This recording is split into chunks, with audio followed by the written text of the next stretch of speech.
যুক্তিভিত্তিক বিজ্ঞানসম্মত জ্যোতিষীয় আলোচনা শুনতে আমাদের এই channel astrological prediction in Bengali subscribe করুন ও পাশের বেল আইকনটি প্রেস করুন।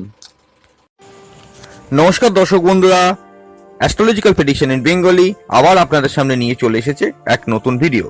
আজকের আলোচনার বিষয় বিবাহ বিচ্ছেদ হয় কেন। আলোচনা শুরু করার আগে বলে দিই, যারা এখনো অবধি আমাদের চ্যানেলটি সাবস্ক্রাইব করেননি তারা সাবস্ক্রাইব করে পাশের বেল আইকনটি প্রেস করে দিন আমাদের আপলোড করা ভিডিও সবার আগে দেখার জন্য। আর এই ভিডিওটি শুনে ভালো লাগলে ভিডিওটি লাইক ও শেয়ার করে দিন। তাহলে শুরু করছি আজকের আলোচনা। খুব গুরুত্বপূর্ণ একটা টপিক। আপনারা হয়তো ভেবেছেন আমি কবে আপলোড করব সেই টপিক, বিবাহ বিচ্ছেদ হয় কেন। আপনারা কমেন্ট করেও বলেছিলেন আপলোড করার জন্য, তো সেটাই হচ্ছে এই ভিডিওটা। এবার দেখুন, আমি ধরে নিচ্ছি এই প্রোগ্রাম আপনাদের মধ্যে যারা দেখছেন তাদের মধ্যে অনেকেরই বিবাহ বিচ্ছেদ হয়েছে অফিসিয়ালি, মানে যেটা ডিভোর্স বলে। আর এক শ্রেণীর মানুষ যাদের অবস্থা বিবাহ বিচ্ছেদের মতো, আর এক শ্রেণী আছেন যারা এখন অবধি বিবাহ করার পর খুব সুখী। এখানে শেষের যে শ্রেণীটা বললাম, বিবাহ করার পর যারা সুখী, তাদেরকে আমি সরিয়ে রাখছি। প্রথম দুই ক্যাটাগরিকে দিয়ে আমি বলছি, দেখুন বিবাহ বিচ্ছেদ কেন হচ্ছে। আপনারা সবাই জানেন, আমিও জানি, আমাদের সমাজে বিবাহ একটা শুভ মাঙ্গলিক অনুষ্ঠান। তাহলে বিবাহ বিচ্ছেদটা হচ্ছে কেন? দেখুন, আমি সাধারণ ক্ষেত্রে যে কারণগুলোকে দেখেছি সেগুলি হলো, এক, দুইজন ব্যক্তির মেন্টালিটি যদি ম্যাচিং না হয়। ব্যাপারটা কি বলুন তো, যে দুইজন ব্যক্তি বিবাহ করলো, ছেলে এবং মেয়ে, তাদের যদি মেন্টালিটির কোনো ম্যাচিং না থাকে, এটা বিবাহ বিচ্ছেদের একটা কারণ হতে পারে। চলে আসছি দু নম্বর কারণে, দুইজন ব্যক্তির আর্থিক স্টেবিলিটি যদি না থাকে বা সংসারে যদি আর্থিক স্টেবিলিটি না থাকে। দেখুন, একজন ছেলে একজন মেয়ে বিবাহের পর তো সংসার করবে, তার সংসার করতে গেলে ন্যূনতম একটা খরচা লাগে, দৈনন্দিন জীবনে যা খরচা হয় বা নিজস্ব যে খরচাগুলো থাকে সেগুলোও লাগে। এবার সেইখানে আর্থিক স্টেবিলিটি কিছুটা হলেও তো দরকার।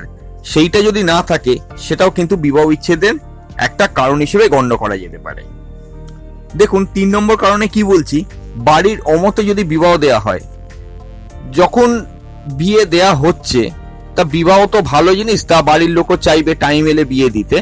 যখন বিবাহ দেয়া হচ্ছে, দেখা গেল কি ছেলে বা মেয়ে তাদের বাড়ির অমতে তারা বিয়ে করলো, মানে বাড়ির লোকের কথা রাখতে বিয়ে করলো, সেখান থেকেও কিন্তু বিবাহ বিচ্ছেদ হতে পারে।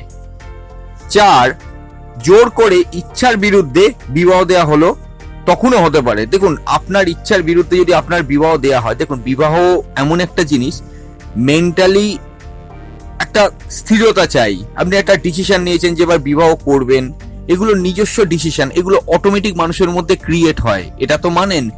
যদি আপনি মানসিকভাবে প্রস্তুত না থাকেন, হঠাৎ করে ভালো ছেলে ভালো মেয়ে দেখে যদি আপনার বিয়ে দিয়ে দেওয়ার কথা বলা হয় বাড়ি থেকে, সেটা কিন্তু ঠিক হবে না। কারণ আপনি কতটা প্রস্তুত বিয়ে করার জন্য, এটাও কিন্তু খুব গুরুত্বপূর্ণ। সেটা অনেক ক্ষেত্রে বাড়ির লোক ভুলে যায়, আর বাড়ির অমতে জোর করে বিবাহ দিয়ে দেওয়া হয়। পাঁচ নম্বরে দেখুন, দুইজন ব্যক্তির মধ্যে একজনের মানসিক স্থিরতা কম। দেখুন, সংসার করতে গেলে বা যে কোনো কাজে মানসিক স্থিরতা খুব প্রয়োজন হয়। যে দুইজন ব্যক্তি বিবাহ করলো, তাদের একজনেরও যদি মানসিক স্থিরতা না থাকে, সেখান থেকেও কিন্তু বিবাহ বিচ্ছেদ হতে পারে। ছ নম্বর বলি, দুইজন ব্যক্তির মধ্যে একজন অথবা দুজনেরই মানিয়ে চলতে না পারার ক্ষমতা। দেখুন, সংসার করতে গেলে আপনাকে তো সহ্য ক্ষমতা রাখতেই হবে, মানিয়ে আপনাকে চলতেই হবে। এমন একটা সংসার দেখতে পাবেন না যেখানে দুজন কাপেলের মধ্যে একজন কাপেল মানায়নি। যে কোনো সংসারে কিন্তু মানিয়েই আপনাকে চলতে হবে। আপনাদের একজন অথবা দুজনের যদি মানিয়ে চলার ক্ষমতা না থাকে, তাহলেও কিন্তু বিবাহ বিচ্ছেদ হতে পারে। সাত নম্বর, যেটা শেষ কারণ, দুইজন ব্যক্তির মধ্যে তৃতীয় ব্যক্তির প্রবেশ। শুনুন, আপনারা হয়তো ভাবছেন আমি এক্সট্রা ম্যারিটাল অ্যাফেয়ারের কথা বলছি। নট অনলি দ্যাট, শুধু এইটাই নয়, যে কোনো তৃতীয় ব্যক্তি, সংসারেরও কেউ হতে পারে, বন্ধুদেরও কেউ হতে পারে, আবার তৃতীয় কোনো প্রেমিক প্রেমিকা এরাও হতে পারে। যদি ইনভলভ হয়ে যায় আপনাদের সম্পর্কে, সেখানেও কিন্তু বিবাহ বিচ্ছেদ হয়।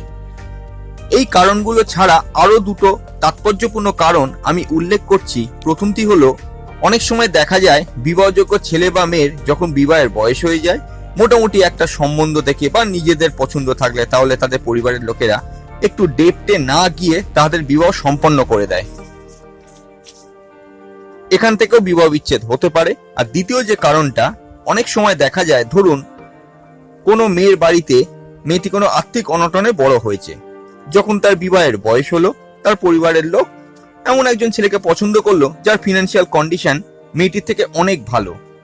তো মেয়েটির পরিবারের লোক ভাবলো মেয়েটি সেই অনটনে বড় হয়েছিল, সেই আর্থিক অনটন কিন্তু তার আর থাকবে না, সেই ভেবে বিবাহটা সম্পন্ন করে দিল। সেইখান থেকেও কিন্তু সমস্যা ক্রিয়েট হয়। তো এগুলোকেই মোটামুটি ভাবে আমরা দেখতে পাই বিবাহ বিচ্ছেদের কারণ হিসেবে। তো দর্শক বন্ধুরা দেখুন, বিবাহ আমাদের সমাজে একটি গুরুত্বপূর্ণ মাঙ্গলিক অনুষ্ঠান, শুভ অনুষ্ঠান। আমি প্রথমেই বলেছি বিবাহটা তো দেওয়া হচ্ছে ছেলে ও মেয়েটির একসঙ্গে সুখে থাকার জন্য, কিন্তু তারা সুখে থাকতে পারছে না। কেন এমন হচ্ছে আসবো শেষ প্রসঙ্গে। তার আগে বলে দিই, যারা আমাদের চ্যানেলে আজকে নতুন দর্শক, যদি আমাদের আলোচনা শুনে ভালো লাগে অবশ্যই চ্যানেলটি সাবস্ক্রাইব করে পাশের বেল আইকনটি প্রেস করে দেবেন আমাদের আপলোড করা ভিডিও সবার আগে ভিউ করার জন্য। তো চলে আসছি মূল আলোচনায়। কারণগুলো কি কি জানবেন। আপনার বিবাহের যে সমস্যা বা আপনার জীবনের যে সমস্যা, কারণ আপনার জন্ম ছকেই কিন্তু আছে, শুধু আপনি সেটা দেখেননি বা খোঁজ করেননি। কোনো না কোনো গ্রহযোগের কারণে তো দেখুন এই ঘটনাগুলো আপনার জীবনে ঘটছে, বা বিবাহ বিচ্ছেদ হচ্ছে, সম্পর্ক বিচ্ছেদ হচ্ছে, যে কোনো কিছু হচ্ছে, আপনার জন্মছকে কোনো গ্রহযোগ হয়েই আছে। তো গ্রহযোগগুলো বলছি, আপনারা একে একে একটু নোট ডাউন করে নিন। এক, আপনার জন্মছকে লগ্ন ও লগ্নপতির অবস্থান। দর্শক বন্ধুরা, আমি প্রতিটা ভিডিওতে বলেছি লগ্ন মানে আপনি নিজে, লগ্নপতি মানে আপনাকে যে গ্রহটা চালাচ্ছে। এই লগ্ন লগ্নপতির অবস্থান কেন বললাম জানেন? লগ্নপতিটা যদি দুর্বল হয় বা অশুভ অবস্থানে বসে বা দুর্বল কোনো ঘরে বসে, কোনো মিত্র ক্ষেত্রে না থাকে, কোনো অশুভ গ্রহের দৃষ্টি থাকে, তাহলে আপনি কিন্তু ঠিকভাবে দৈনন্দিন জীবনে অ্যাপিয়ার হতে পারবেন না। সে বিবাহ কেন, যে কোনো কিছুতেই পারবেন না। যার জন্য লগ্নপতি ভালো টাকাটা একান্ত আবশ্যক। এবার এখানে তো বিবাহের আলোচনা হচ্ছে বা বিবাহ বিচ্ছেদের আলোচনা হচ্ছে, আমি বিবাহটাকে ধরেই বলছি।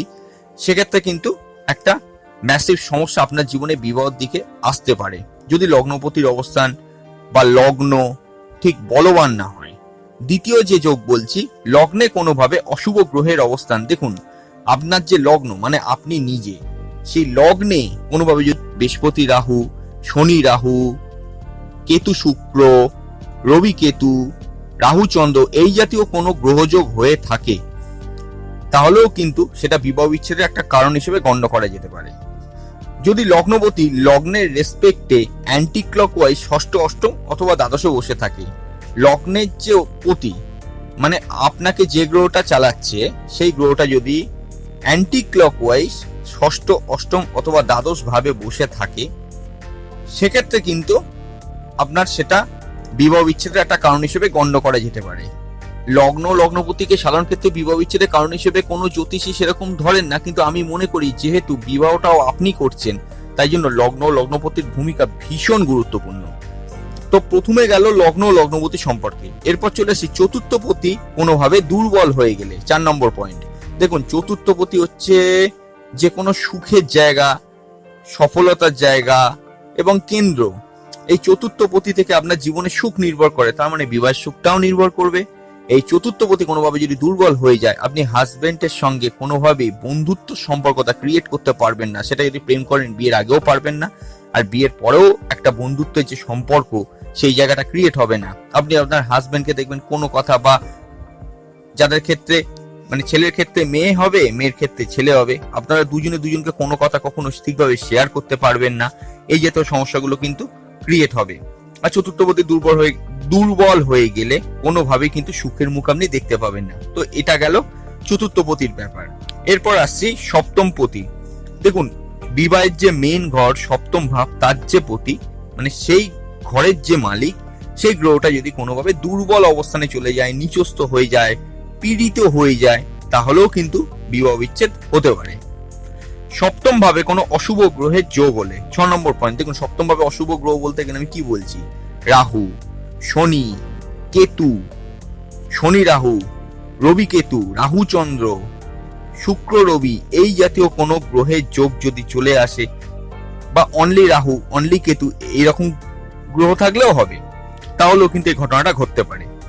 এবার দেখুন কেপি অ্যাস্ট্রোলজিতে কি বলছে, সপ্তম পতিতা যে নক্ষত্রে আছে সেই নক্ষত্র অধিপতিটা যদি ষষ্ঠ, অষ্টম অথবা দ্বাদশে বসে থাকে, তাহলেও বিবাহিত জীবনে ভীষণ সমস্যা ক্রিয়েট করে এবং এমনকি আপনি বিবাহিত জীবনে মৃত্যুতুল্য কষ্ট পেতে পারেন। দেখুন সপ্তম পতি মানে সপ্তম ঘরের যে গ্রহটা বসে আছে, সেই গ্রহটা যে নক্ষত্রে আছে, সেই নক্ষত্র তো কোনো একটা গ্রহের, সেই গ্রহটা যদি লগ্নের সাপেক্ষে ষষ্ঠ, অষ্টম অথবা দ্বাদশে বসে থাকে, তাহলে কিন্তু মারাত্মক প্রেসারে পড়বেন আপনি বিবাহের পর, এটা জেনে রাখুন। আমি কোনো এখানে ভয় প্রদর্শন করছি না, যেটা ফ্যাক্ট সেই জিনিসগুলোই আপনাদের সামনে উপস্থাপনা করছি। চলে আসছি 8 নম্বর পয়েন্ট, অষ্টমপতি দুর্বল হয়ে গেলে। দেখুন অষ্টম ভাব থেকে মোটামুটি সেক্সুয়াল প্রেসারটা বিচার করা হয় এবং অষ্টম পতি যদি ঠিক বলবান না থাকে, তাহলেও কিন্তু এই সমস্যা হতে পারে, বিবাহ বিচ্ছেদের দিকে নিয়ে যায়। দ্বাদশ পতি যদি কোনোভাবে দুর্বল হয়ে যায়, দেখুন দ্বাদশ ভাব থেকে শয্যা সুখ যেহেতু থাকে, তাই দ্বাদশ পতি দুর্বল হয়ে গেলে আপনি শয্যা সুখ পাবেন না, এটাও একটা বিবাহ বিচ্ছেদের কারণ। আবার শেষ যে পয়েন্টটা, দ্বাদশ ভাবে কোনো অশুভ গ্রহের যোগ হয়ে গেলে, দেখুন শনি রাহু, কেতু রাহু, রাহু চন্দ্র, রবি রাহু, এই জাতীয় খারাপ কোনো যোগ হয়ে গেলে সেক্ষেত্রেও কিন্তু এই বিবাহ বিচ্ছেদ হতে পারে, বা কোনো নিচস্থ গ্রহ অবস্থান করলে সেক্ষেত্রেও এই বিবাহ বিচ্ছেদের দিকে আস্তে আস্তে কিন্তু নিয়ে যাবে। এছাড়াও আরো কিছু কিছু জিনিস বিচার করতে হয়, যেমন নবাংশ, সপ্তমাংশ, শুক্র, মঙ্গল ও বৃহস্পতির অবস্থান। কিন্তু মেনলি যেটা দেখতে হয়, আমি যে 10টা পয়েন্ট বললাম সেই 10টা পয়েন্ট। তো এতক্ষণে জানা গেল কোন গ্রহের গ্রহযোগের কারণে আপনার বিবাহিত জীবনে সমস্যা এসেছে। এবার আমি ধরে নিচ্ছি যারা এই প্রোগ্রামটি দেখছেন তাদের মধ্যে কেউ কেউ এখনো বিবাহ করেননি, তাদেরকে আমি সরিয়েই রাখছি। এবার কেউ বিবাহ করে সমস্যার মধ্যে আছেন, কেউ বিবাহ করে সুখে আছেন। তো যারা বিবাহ করে সুখে আছেন তাদেরকে আমি এখানে ধরবো না, কারণ তারা সুখে আছে। কিন্তু প্রথম দুই ক্যাটাগরি যেটা বললাম, কেউ কেউ এখনো বিবাহ করেনি আর কেউ কেউ বিবাহ করে সমস্যার মধ্যে আছে, তাদের উদ্দেশ্যে আমি বলছি প্রথমে আপনারা আপনাদের জন্মছকটা বিচার করুন।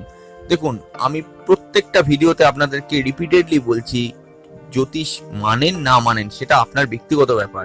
দেখুন আজ আমি জোর করে তো কোনো কিছু আপনাদেরকে মানাতে পারবো না, বা কেউই মানাতে পারবে না, কিন্তু তারপরেও বলবো অবিশ্বাস যদিও বা করেন, একবার জন্ম ছকটা অন্তত বিচার করুন কোনো ভালো জ্যোতিষ বন্ধুকে দিয়ে। আপনার পছন্দ মতো কোনো জ্যোতিষ বন্ধুর কাছে যান, সব জ্যোতিষ বন্ধুই ভালো। আগে বিচার করুন, দেখুন যে আপনার বিবাহ হবার পর যদি সমস্যায় পড়েন, কোন কারণে এই সমস্যাটা আসছে, জ্যোতিষ বন্ধু কিন্তু আপনাকে সাহায্য করবে। দেখুন সবসময় যে প্রতিকার নিলেই কাজ হবে তা নয়। আপনারা হয়তো মনে করেন যাদের এখনো বিবাহ হয়নি, জ্যোতিষ বন্ধুর কাছে জানতে গেলে বা কোনো কিছু একটা বললে সে যদি এমন একটা কোনো অ্যান্সার দেয়, আপনারা হয়তো ভালো শুনবেন বলেই গেছেন। স্বাভাবিক, আপনারা যখন কারোর কাছে যাচ্ছেন কোনো কিছু ভালোই এক্সপেক্ট করবেন নিজের জীবনের সম্পর্কে। কিন্তু জ্যোতিষ বন্ধু যদি দেখলো কিছু খারাপ আছে, সেটা আপনাকে বলে দিল, আপনি সেটা ঠিক নিতে পারলেন না, সেখান থেকে জ্যোতিষের প্রতি একটা অবিশ্বাস চলে আসে। দেখুন জ্যোতিষ বন্ধু কখনো আপনাকে মিসগাইড করবে না, সে যেটা দেখছে সেটা বলছে, তার বলা কথার উপর কিন্তু আপনার জীবনে ভালো খারাপ হয় না। আপনার জীবনে যেটা লেখা আছে, যেটা জ্যোতিষ বন্ধু রিড করছে, সেই কথাটাই কিন্তু আপনাকে বলছে। এবার যদি সেটা আপনার ফরে চলে যায় তাহলে আপনি খুব খুশি হচ্ছেন, যদি আপনার এগেনস্টে যায় সেটা আপনি ঠিক নিতে পারছেন না। তাই ব্যাপারটাকে এরকম ভাবে না ভেবে প্র্যাকটিক্যাল ভাববেন, যে জীবনে আমার যেটা আছে আমি সেটাই জানতে যাচ্ছি। মানে এইটুকুই আমি বলবো, যে জ্যোতিষ বন্ধুর কাছে গিয়ে আগে ভালো করে বিচার করুন। 2 হচ্ছে কি, ম্যাচ মেকিং করুন। দেখুন ম্যাচ মেকিংটা যদি না মেলে বা মেলে এই বিষয়ে আমি যাচ্ছি না, দুজনের কম্প্যাটিবিলিটি কতটা এসেছে এটা জানাটা অত্যন্ত জরুরি। কম্প্যাটিবিলিটি যখন যে কোনো কারোর সঙ্গেই দেখা যায়, আপনি একটা বন্ধুর সঙ্গে আপনার কম্প্যাটিবিলিটি চেক করতে পারেন, তাহলে পার্টনারের সঙ্গে কেন করবেন না? ঠিক আছে, এটা খুব গুরুত্বপূর্ণ। আর তার থেকেও বড় কথা, অনেকে আবার একটা ছোট্ট জিনিস বলে দিচ্ছি, কথার পৃষ্ঠে কথায় চলে আসছে, যে কম্প্যাটিবিলিটি ম্যাচ না করলে রেমিডি করে নাকি এই কম্প্যাটিবিলিটি ম্যাচ করিয়ে দেয়। অনেককেই দেখেছি যে ম্যাচিং হয়নি, রেমিডি দিল, হয়ে গেল।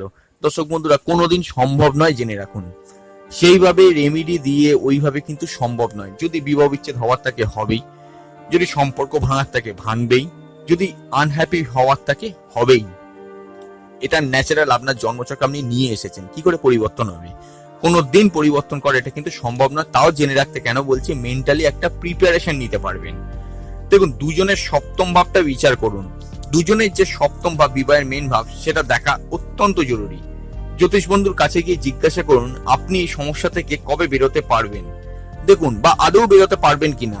যারা বিবাহ করে সমস্যার মধ্যে আছেন তাদের উদ্দেশ্যে বলছি, জ্যোতিষ বন্ধুর কাছে গিয়ে সরাসরি এই প্রশ্নটা করুন আপনি এই সমস্যা থেকে আদৌ বেরোতে পারবেন কিনা। যদি তিনি বলেন হ্যাঁ পারবেন, তাহলে আপনি এটা চেষ্টা করুন তাকে জিজ্ঞেস করতে কবে নাগাদ হতে পারে সে ঘটনাটা। এবার তিনি একটা টাইম যখন আপনাকে বললেন, সেই টাইম পর্যন্ত আপনি একটা ডিউরেশন নিয়ে নিলেন যে এর মধ্যে আমি সম্পর্কটা প্রোগ্রেসের কিছু আশা করব না, আমাকে অ্যাডজাস্ট করে মানিয়ে চলতে হবে, যা করার রেমেডি করা তারপর করব। আর যদি দেখেন তিনি বলেন এখান থেকে বেরোতে পারবেন না, তাহলে জিজ্ঞেস করুন আপনার জীবনে আর কোন কোন সেক্টর ভালো আছে। এটা বিবাহের আগে যারা দেখছে তাদের উদ্দেশ্যেও বলছি। জ্যোতিষ বন্ধু যদি বলে বিবাহ খারাপ আছে, তাহলে তারা জিজ্ঞেস করো যে আমার কোন সেক্টর ভালো আছে। এটা তো হয় না যে তার সব সেক্টরই খারাপ আছে, হয়তো পড়াশোনাটা তার ভালো হতে পারে, বা চাকরির সাইডে সে উন্নতি করতে পারে, ব্যবসার সাইডে উন্নতি করতে পারে। একটা অ্যাস্ট্রোলজারের কাজ কি আপনাকে প্রপার রুটটাকে দেখিয়ে দেওয়া, তাই তো। এমন নয় যে আপনি কোনো জিনিসের সমস্যা নিয়ে গেছেন, সে একটা রেমেডি দিল, রেমেডি করে সমস্যা থেকে আপনি বেরিয়ে গেলেন। যতসব বন্ধু ওইভাবে হয় না। দেখুন, তাহলে তো জীবনে দুঃখ কষ্টই থাকতো না। জ্যোতিষ বন্ধু তো ঘরে ঘরে থাকতো, যার কাছেই যাচ্ছেন বা যে কোনো অ্যাস্ট্রোলজারের কাছে যাচ্ছেন সমস্যা নিয়ে, সে একটা রেমেডি দিল, রেমেডিটা নিলেন, আপনার সমস্যা মিটে গেল। সেটা কিন্তু কোনোদিন কি আজ অব্দি হয়েছে? একটা বাস্তব জিনিসটা ভাবুন। তাই আমার যে কথা, জ্যোতিষ বন্ধুর কাছে গিয়ে আগে এগুলো জানুন যে সত্যি এই সমস্যা থেকে আমি বেরোতে পারবো কিনা। যদি বলে হ্যাঁ পারবেন, তাহলে কবে পারবেন, কিভাবে পারবেন সেটাও জেনে নিন। এগুলো খুব গুরুত্বপূর্ণ। আগে অ্যাডভাইস গুলোকে ফলো করার চেষ্টা করুন রেমেডির থেকে। মনে রাখবেন অ্যাডভাইসে কিন্তু একটা রেমেডি। 4 নম্বরে দেখুন, জ্যোতিষ বন্ধুর কাছে গিয়ে অবশ্যই জিজ্ঞেস করুন, যারা অনেক সময় কোশ্চেন করে যে দ্বিতীয়বার বিয়ে করব, আগে জিজ্ঞেস করুন যে সত্যি দ্বিতীয় বিবাহের যোগ আছে কিনা। যদি তিনি বলে তাহলে জেনে নিন কোন সময় আছে, সেটা জেনে নিলেন আপনি, তাহলে সেই সময় চেষ্টা করুন। আর যদি তা না বলেন, মানে দ্বিতীয় বিবাহের আপনার কোনো যোগ নেই, তাহলে আপনি সেটা চেষ্টাও কিন্তু করতে যাবেন না, কোনো লাভ নেই তাতে, আপনার সেটা হবে না, কারণ জন্মছকেই নেই। 5 হচ্ছে কি চন্দ্রের প্রতিকার করুন। দেখুন, সমস্ত কিছু মনের উপর প্রভাব পড়ে। আপনি অবশ্যই একটা কথা আপনাকে বলে দেবো যে চন্দ্রের প্রতিকার করুন, যেটা খুবই গুরুত্বপূর্ণ। চন্দ্রের প্রতিকার যদি করেন তাহলে অনেকটাই কিন্তু স্টেবল হবেন, এই বিবাহ বিচ্ছেদের সমস্যার মধ্যে থেকে মানসিক স্থিরতা পাবেন, একটা ধৈর্য পাবেন। তো দেখুন, বিবাহ বিচ্ছেদ কেন হয় এই ভিডিওটা আপনারা আশা করি শুনে বুঝতে পারলেন, কারণগুলো কি কি করতে হবে সেটাও বুঝতে পারলেন। বন্ধুরা, আজকের আলোচনা এই পর্যন্তই। ফিরে আসবো আবার নতুন কোনো ভিডিও নিয়ে। ততক্ষণ ভালো থাকুন, সুস্থ থাকুন, আনন্দে থাকুন, আর অবশ্যই দেখতে থাকুন অ্যাস্ট্রোলজি।